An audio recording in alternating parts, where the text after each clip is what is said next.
एक गांव में एक पुरानी हवेली बहुत समय से बंद पड़ी थी। गांव के लोगों का मानना था कि उस हवेली से रोने और चीखने चिल्लाने की आवाजें आती हैं। एक दिन शहर से सुमित का परिवार अपने दोस्त के घर शादी में आया। उन्होंने शादी में बहुत मजा किया। सुमित के बच्चों ने गांव की शादी पहली बार देखी थी। शादी खत्म होने के बाद मुरली उसे थोड़े दिन और रुकने के लिए बोलता है। अरे सुमित, थोड़े दिन और यहाँ रुक जाओ, फिर पता नहीं तुम्हारा कब आना होगा। पहली बार तुम परिवार के साथ गांव आए हो, इधर थोड़ा घूमो फिरो, गांव की सैर करो, बच्चों को खेत दिखाओ।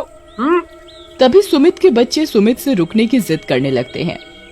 सुमित अपने बच्चों की बात मान जाता है और थोड़े दिन रुकने के लिए तैयार हो जाता है। ठीक है, मैं थोड़े और दिन गांव रुक जाता हूँ। ये सुन बच्चे बहुत खुश हो जाते हैं। इतने में मुरली और सुमित के बच्चे बाहर खेलने के लिए जा रहे होते हैं। पापा, हम खेलने जा रहे हैं। हाँ बेटा, जाओ, पर याद रखना पुरानी हवेली के पास नहीं जाना। जी पापा जी, ठीक है। रास्ते में सुमित के बच्चे रोहन और शालू मुरली के बच्चों चुटकी और कालू से पूछते हैं। मुरली अंकल पुरानी हवेली के पास जाने के लिए मना क्यों कर रहे थे? अरे रोहन, पुरानी हवेली की बात मत करो, मुझे तो वहाँ पर जाने से बहुत डर लगता है। क्यों कालू, ऐसा क्या है उस हवेली में? रोहन, उधर एक बहुत खतरनाक चुड़ैल रहती है।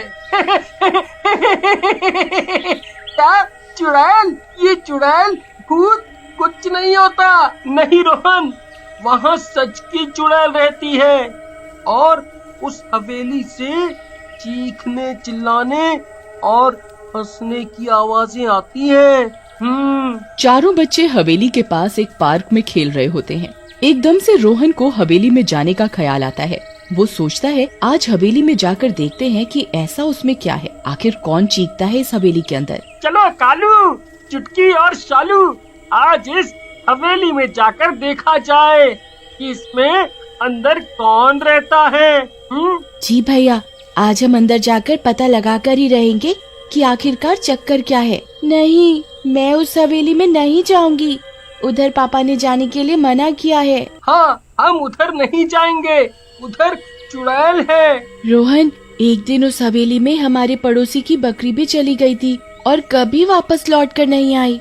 तुम्हारे पड़ोसियों की बकरी इधर तक कैसे पहुँची? एक दिन वो अपनी बकरियों को खेत से चराकर घर की तरफ जा रहा था, तभी उसकी एक बकरी हवेली के अंदर भाग गई। उसने उसे पकड़ने की बहुत कोशिश की, पर वो नहीं पकड़ पाया और बकरी अंदर चली गई और कभी वापस लौट कर नहीं आई। मुझे तो आज इस हवेली के अंदर जाकर देखना ही है कि आखिर इसमें रहता कौन है। अगर तुम अंदर चले गए तो वापस नहीं आ पाओगे। कोई नहीं, मैं अंदर जा रहा हूँ और तुम्हें भी चलना है तो चलो। उसके साथ उसकी बहन शालू भी जाने लगती है। ये देखकर कालू और चुटकी भी हिम्मत जुटाकर रोहन के पीछे चल पड़ते हैं। जैसे ही बच्चे हवेली के अंदर घुसते हैं, हवेली का दरवाजा अचानक बंद हो जाता है। बच्चे बहुत बुरी तरीके से डर जाते हैं। रोहन जोर से चिल्लाता हुआ, कौन है? कौन है?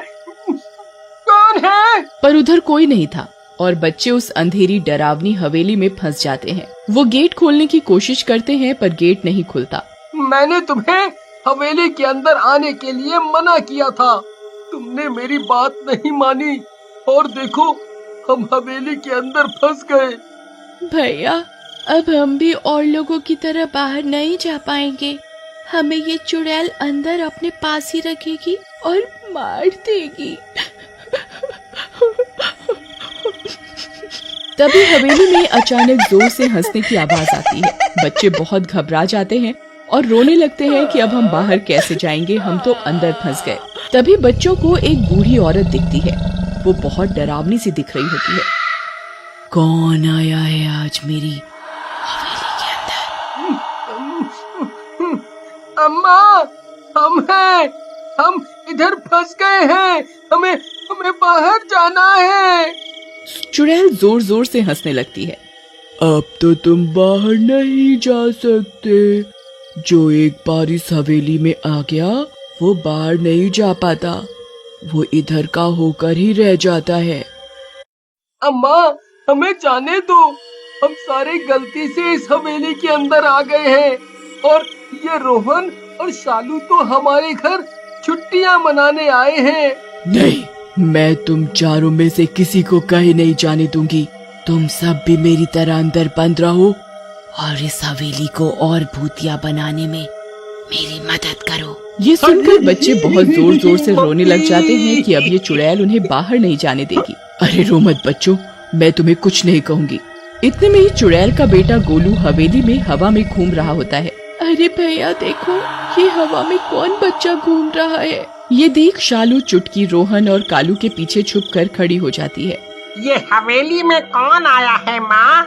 देख बेटा, ये तेरे जैसे बच्चे हैं।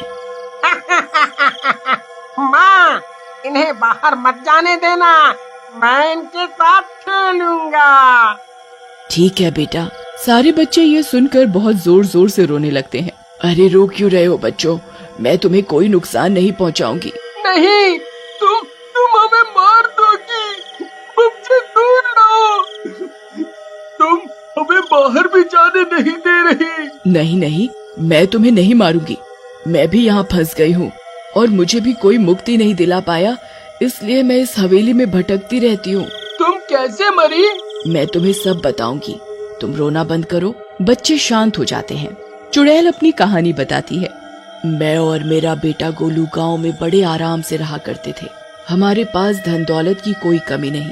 मेरा बेटा बहुत अच्छा था, वो मुझसे बहुत प्यार करता था। मेरा एक देवर भी था, वो बहुत खड़ूस था। उसकी हर वक्त निगाह हमारी धन दौलत पर ही होती थी। एक दिन मेरे देवर ने मुझसे झूठ बोला कि कुछ बदमाश मेरे गोलू को पकड़कर पुरानी हवेली की तरफ ले जा रहे हैं। मैं बहुत डर गई। मैं अपनी देवर के साथ इस पुरानी हवेली की तरफ चल दी। मैंने यहाँ आकर देखा कि मेरे गोलू को हवेली में कुर्सी पर बिठाकर चारों तरफ से रस्सियों से बांध रखा है। तभी मुझे समझ में आ गया कि मेरे बेटे को मेरे देवर ने ही बांध रखा है और मुझे यहाँ धोखे से बुलाया है। मैंने अपने देवर से पूछा, तुमने मुझे यहाँ क्यों बुलाया है और मेरे बेटे को ऐसे क्यों बांध रखा है? मैं आज तेरे बेटे को मार डालूंगा अगर तूने अपनी सारी धन दौलत मेरे नाम नहीं की तो। मैं बहुत डर गई। मैंने अपने बेटे की खातिर अपनी सारी जायदाद अपने देवर के नाम कर दी। मेरी सारी दौलत मेरे देवर के नाम करने के बाद उसने मेरे बेटे को मेरी आंखों के आगे मार दिया। उसको मारने के साथ ही उसने मुझे भी मार दिया। तभी से मैं इस हवेली में भटक रही हूँ। मेरी और मेरे बेटे की आत्मा को शांति नहीं मिल पाई है। बच्चों को ये बात सुनकर बहुत बुरा लगा। बूढ़ी अम्मा, आप परेशान ना हो, हम आपकी आत्मा को शांति दिलवाएंगे। तुम कैसे मुझे शांति दिलवा पाओगे? कोई नहीं दिलवा पाया। तुम तो खुद अंदर बंद हो गए हो। अम्मा, आप हमें हमारे घर जाने दो। हम घर पर सारी बात बताएंगे और गांव के पुजारी से इस हवेली की पूजा करवाएंगे और आपकी आत्मा को शांति दिलवाएंगे। चुड़ैल साफ मना कर देती है और उन्हें बाहर जाने की इजाजत नहीं देती। बच्चे जिद करने लगते हैं और चुड़ैल को विश्वास दिलवाते हैं कि वो घर जाकर सारी बात सच सच बताएंगे और उनकी आत्मा को शांति दिलवा कर रहेंगे। ये सुनकर चुड़ैल मान जाती है और दरवाजा खोल देती है। बच्चे घर जाते हैं और सारी घटना सच सच अपने पिता मुरली को बताते हैं। मुरली सारी बात सुनकर बहुत हैरान हो जाता है। तुम्हें मैंने मना किया था ना उधर जाने के लिए, तुम उधर क्यों गए? अंकल, मैं इन्हें जिद करके ले गया था। मुझे लगा ये भूत चुड़ैल कुछ नहीं होता। पापा, मैंने रोहन को बहुत मना किया था पर रोहन माना नहीं और हवेली के अंदर चला गया। उसे बचाने के लिए मुझे और चुटकी को भी अंदर जाना पड़ा। अंकल, ये सारी मेरी गलती है। मेरे चक्कर में ही ये सब हुआ। मैं और शालू जिद कर रहे थे अंदर जाने की।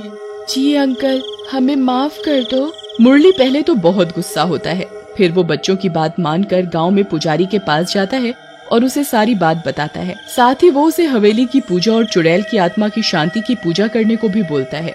पुजारी मुरली की बात मान जाता है और अगले दिन ही मुरली, सुमित और उसका परिवार हवेली की पूजा करते हैं। चुड़ैल और उसके बेटे की आत्मा को शांति मिल जाती है